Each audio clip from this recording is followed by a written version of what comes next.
ସାରା ବିଶ୍ୱ ପାଇଁ ବଡ଼ ଆଶ୍ୱସ୍ତି।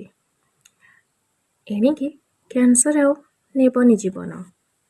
ଏଣିକି ମାଗଣାରେ ମିଳିବ ଭ୍ୟାକ୍ସିନ୍। ଆଉ ଡରାଇବନି କ୍ୟାନ୍ସର। ଏଣିକି ଛଟପଟ ହୋଇ ମରିବେନି ଲୋକ। ସାରା ବିଶ୍ୱକୁ ଭୟଭୀତ କରିଥିବା ଏହି ମାରାତ୍ମକ ରୋଗକୁ ନେଇ ମିଳିଲା ବଡ଼ ଆଶ୍ୱସ୍ତି। କ୍ୟାନ୍ସରକୁ ବାଦ ଦେବାକୁ ରୁଷ ଆଣିଲା ନୂଆ ଭ୍ୟାକ୍ସିନ୍, ଯାହା ଲୋକଙ୍କୁ ମାଗଣାରେ ଦିଆଯିବ। 2025ରୁ ରୁଷର ପ୍ରତ୍ୟେକ ନାଗରିକଙ୍କୁ ମାଗଣାରେ ଏହି ଟିକା ଦିଆଯିବ ବୋଲି ରୁଷ ସ୍ୱାସ୍ଥ୍ୟ ମନ୍ତ୍ରାଳୟ ପକ୍ଷରୁ ସୂଚନା ଦିଆଯାଇଛି। କ୍ୟାନ୍ସର ସହ ମାରାତ୍ମକ ରୋଗ ସହ ଲଢ଼େଇ କରୁଥିବା ସାରା ବିଶ୍ୱ ପାଇଁ ଆଶାର କିରଣ ଦେଖାଇଛି ରୁଷ।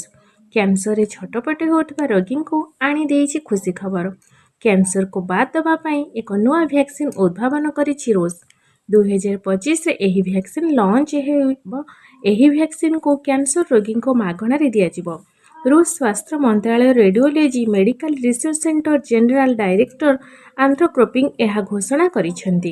ରୁଷର ଗଣମାଧ୍ୟମ ରିପୋର୍ଟ ଅନୁଯାୟୀ କ୍ୟାନ୍ସର ରୋଗୀଙ୍କ ଶରୀରରେ ହୋଇଥିବା ଟ୍ୟୁମରକୁ ଅଟକାଇବାକୁ ଏହି ଭ୍ୟାକ୍ସିନ୍ ସହାୟକ ହେବ, ଯାହାକି ଶରୀରରେ କ୍ୟାନ୍ସର ଭୂତାଣୁକୁ ବଢ଼ିବାକୁ ଦେବ ନାହିଁ। ଏବେ ଏହି ଭ୍ୟାକ୍ସିନ୍ ଏବେ ଯାଏଁ ନାମକରଣ କରାଯାଇନି। ଏହା କେଉଁ ପ୍ରକାର କ୍ୟାନ୍ସର ରୋଗୀଙ୍କ ଶରୀରରେ ପ୍ରୟୋଗ କରାଯିବ ଏବଂ ଏହାର ପ୍ରଭାବ କେତେ ରହିବ ସେ ନେଇ ସୂଚନା ମିଳିନାହିଁ। ଗତ କିଛି ବର୍ଷ ହେବ ବିଶ୍ୱର ବିଭିନ୍ନ ଦେଶରେ କ୍ୟାନ୍ସର ରୋଗୀଙ୍କ ସଂଖ୍ୟା ବଢ଼ିବାରେ ଲାଗିଛି। ତେବେ ଏଥିରୁ ବର୍ତ୍ତି ପାରିନି ରୁଷ। 2022 ରୁଷରେ ଅଧିକ ସଂଖ୍ୟକ କ୍ୟାନ୍ସର ରୋଗୀ ଚିହ୍ନଟ ହୋଇଥିବା ନେଇ ସୂଚନା ମିଳିଥିଲା। 6 ଲକ୍ଷରୁ ଅଧିକ ଲୋକ କୋଲାନ, ସ୍ତନ ଏବଂ ଫୁସଫୁସ କ୍ୟାନ୍ସରରେ ପୀଡ଼ିତ ଥିଲେ।